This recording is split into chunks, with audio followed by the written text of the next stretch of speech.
আমার কোনো বন্ধু নেই, যার কাছে আমি নিজেকে ভেঙে চুরে খুচরো পয়সার মতো জমা রাখতে পারি, যে আমাকে যত্ন করে সঞ্চয় করবে, প্রয়োজনে ফিরিয়ে দেবে এক আধটা আধুলি।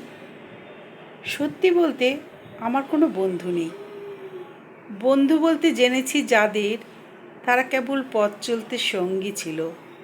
দূরের পথে ট্রেনে যেমন থাকে, পাশের সিটে গল্প হয়, দুপেয়ালা লেবু চায়ের দাম মেটাতে আমি দিচ্ছি যুদ্ধ হয়। সিগারেটের বাড়ি দেওয়া টুকরো ফুঁকে এই যে নিন ফোন নাম্বার, এদিকটাতে আবার এলে ফোন করবেন বলা শেষে অচেনা এক স্টেশনে উধাও হয়।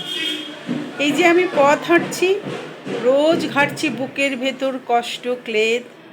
এই যে আমি ক্লান্ত ভীষণ, বুকের ভেতর জমছে কেবল দুঃখের মেদ।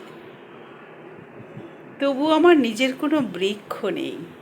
প্রবল দহন দিনের শেষে যার ছায়াতে জিরব ভেবে ফিরে আসার ইচ্ছে হয়, তেমন একটা ছায়ার মতন, আগলে রাখা মায়ার মতন আমার কোনো বন্ধু নেই। একলা দুপুর উপুর হলে বিষাদ ঢালা নদীর মতন, একলা মানুষ ফানুস হলে নিরুদ্দেশ এক বধির মতন, হাতের মুঠোয় হাত রাখবার একটা কোনো মানুষ নেই। আমার কোনো বন্ধু নেই। আমি কেবল কোলাহলে ভিড়ের ভেতরে হারিয়ে যাই। ভুল মানুষে যত্নে জমা ফুলগুলো সব বাড়িয়ে যায়। হাওয়ায় ভাসা দীর্ঘশ্বাস বাতাস ভেবে নির্বাসনের একটা জীবন মারিয়ে যায়।